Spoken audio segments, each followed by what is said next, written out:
Most of us fail in life because we're afraid of what everyone around you is thinking. That's 100% truth. So we live by the narrative of other people. When I first called a recruiter to be a Navy SEAL and I was 297 pounds, the first recruiter looked at me and said, "You're not going to be able to make this, man." So what he was doing was he's projecting his energy on me. He knew he couldn't be a fucking Navy SEAL. So God help this black guy, because I was only the 36th African American to make it through in over 70 years. How's this black fat guy going to make it through in my ass? He wouldn't even want to try. So he's projecting it. So a lot of us who are negative people, all we do is project how we feel on other people. So what happens is there's a lot of negative people walking around the planet Earth who are afraid to try. Because a lot of people are very negative in this world. So we are afraid to fail. Why? I told you, man. Shouldn't even tried it, dude.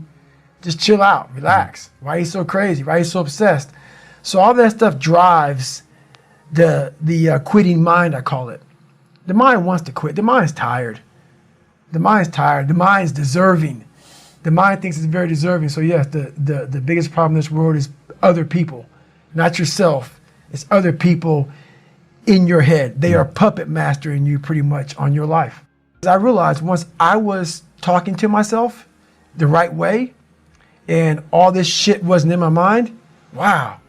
I went from this piece of shit kid who thought he was dumb, not successful, insecure, who stuttered when I first saw somebody, to a person who can now do all these things just because I now control my own mind.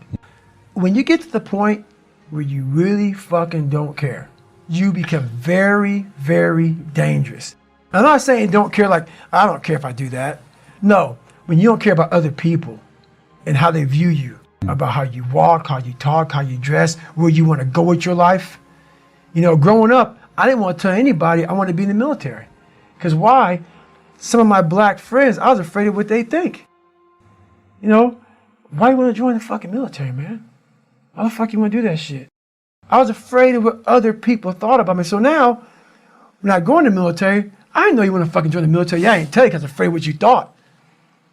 Once again, man, you're allowing other people to shackle your mind. It's the worst thing in the world.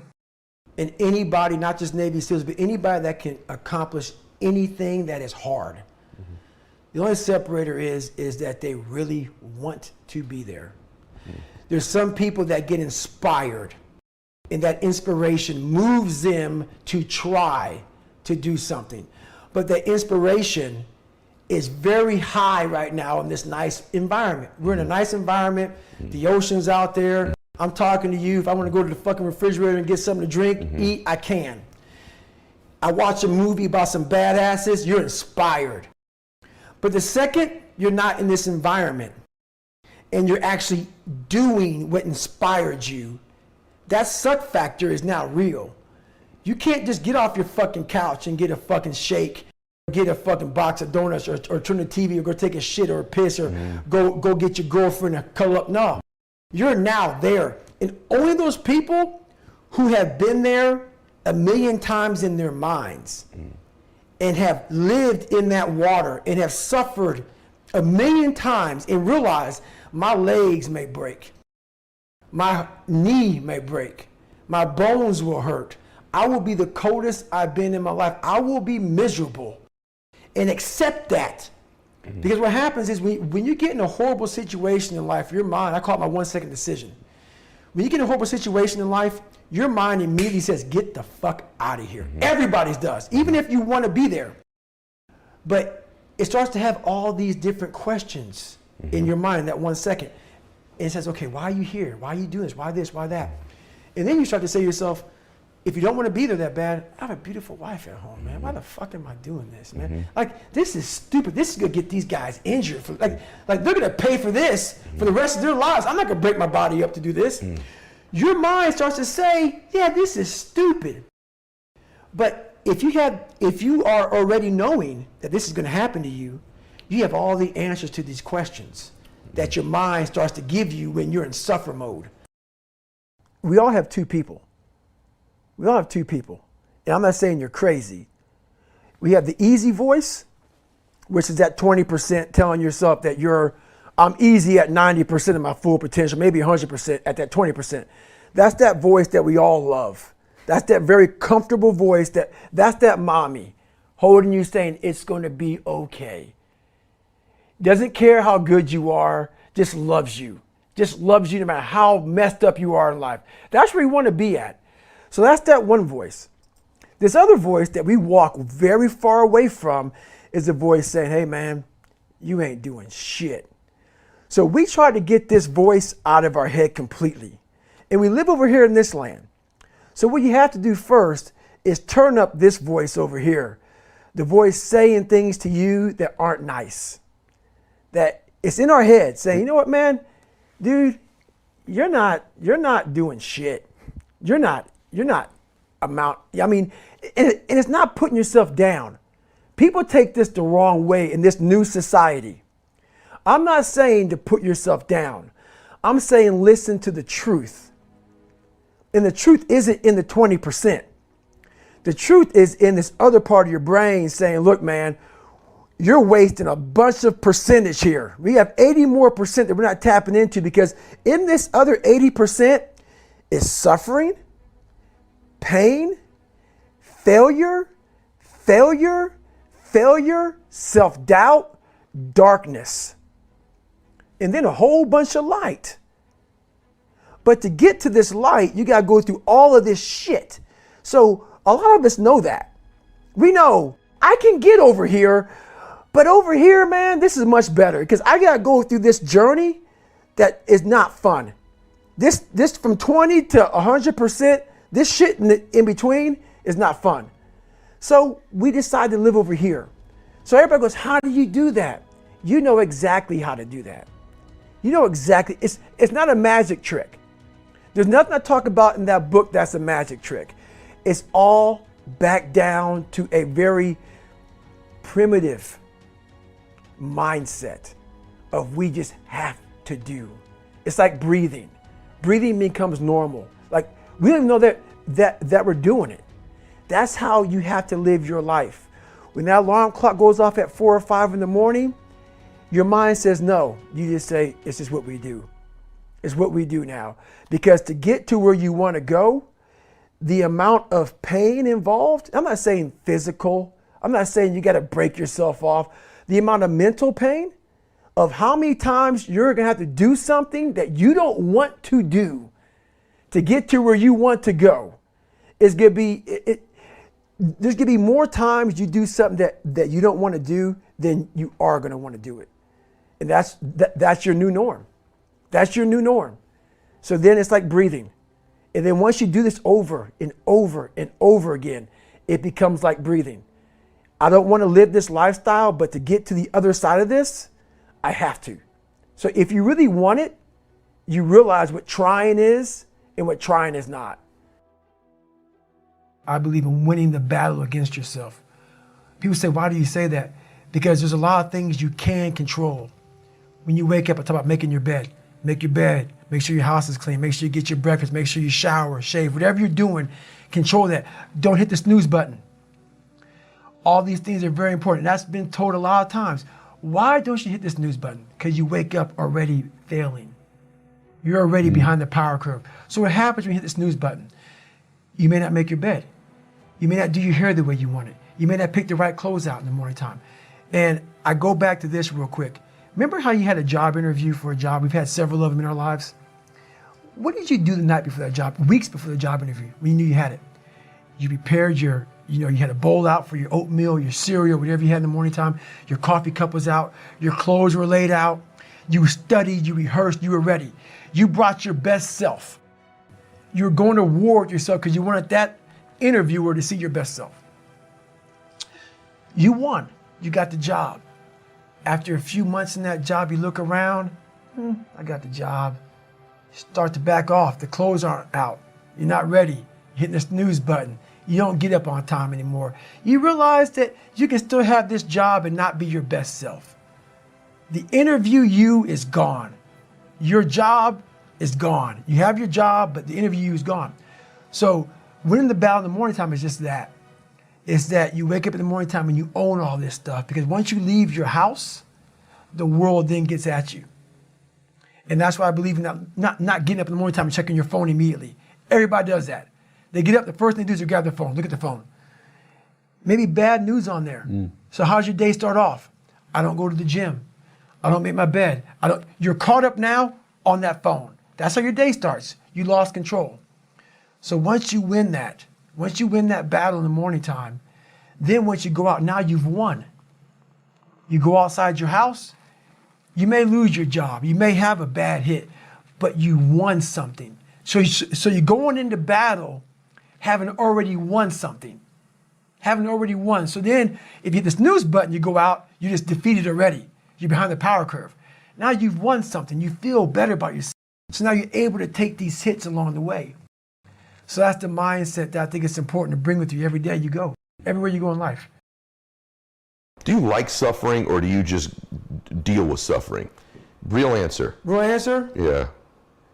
I like to see, real answer, I like to get a bunch of men together. Okay. Men that are the hardest of the hard. And I want to be with these men.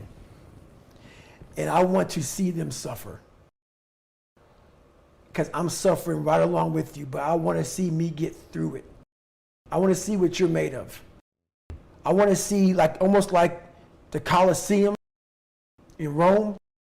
Let's fucking go to the fucking Colosseum. And the only way to see who the baddest motherfucker is to suffer. You can't do it by writing a paper. So let's go. Because why? What I found out through my life was I thought of myself as some weak little bitch kid. And what I found out, and the only message I want to get across to people is once you change one thing, your mindset, you can attack everything. And I find it fascinating. I'm fascinated because I'll be in these moments. I put these guys on some fucking pedestal. Yeah. Which people do with you. They do with me, and they shouldn't. And I was this guy who was a piece of shit looking at these, oh my God, how are you guys this amazing? But once I worked my way up there, I said, my God, man, we can all compete, motherfucker. Let's go. So do I like suffering? I like suffering in the way that is competitive. Yep. That brings out the absolute best in me and in everybody else. So I want to see a man be defeated. I want to see a man get broken and say, fuck you. I love these men. These men I love, but there's very few of them. There's very few of them. And there's very few that are willing to go there more than once. A lot of people, even people who've gone through special ops, it kicks the shit out of them to a point where in their mind, what got me bad in pararescue was when I was going through it, I said, I'm only going to do this one time. And so many people in special ops, whether they believe it or not, in anything, fuck special ops, in anything, that's hard, I'm only doing this one time. Once you say that, you fucked yourself. I think we're all an underdog. I think the top CEO on the planet Earth still has that doubt. Yeah. I don't give a fuck where you're from. Kobe Bryant, Michael Jordan, the best on the planet. We're all underdogs. Whether you're underdog because you put yourself there to be hungry, or you're just a real life underdog. Right. We're all an underdog. And so this is about the mind and people discovering the mind, their own mind. And one thing I know is we all have an equation. We all have an equation. I'll talk about 3.14 is pi. There's different equations to figure out different kind of, mathematical problems. We as human beings are mathematical problems.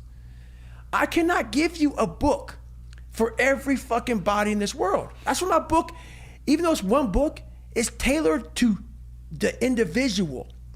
It's not like you do these 5 steps, you're good. No, I'm helping you figure out your fucking equation. Because it's different. My equation is different from your equation. Yeah. What's gonna make you tick? What's gonna make you go the distance? What's gonna make you go to that spot in hell and say, I love this spot. It's okay. That's what this book does. It helps you figure out your 3.14. Helps you figure out your fucking mathematical equation and say, oh, because once you figure out the equation in any math problem, you no longer fail, man. You got it figured out. At what's important. What's important is I'm still figuring out this, different things. Yeah, I got the equation figured out, but now the real journey has begun. So I'm still chipping away at life. I think pushing yourself physically is the number one factor of life. That is the true spot where you can really dive deep into. Life's about self-discipline. It is about self-discipline. We tend to do the things that are easy. And that is it builds no mental toughness. It builds no mental hardening. It builds nothing. When you working out is where you can build that the fastest. Because it's a constant, it gives you instant feedback. Yeah, you may not lose the weight you want to real fast, but the discipline it takes, it transfers over to all aspects of your life. It's not, people, man, why are you always working out? Stop looking at it that way. This is the foundation of life. When you look in the mirror, every morning we all look in the mirror to get ready to go to work, to go anywhere. The first thing you see is your reflection. If you don't like what you see in the morning, you lost the war already. It's not about even liking what you see. It's about looking in the mirror and you may start, man, I feel different. That reflection is not everything. It's a feeling you're supposed to get. So you have to, in life, once you leave your house, the war begins. In your house, you have some control.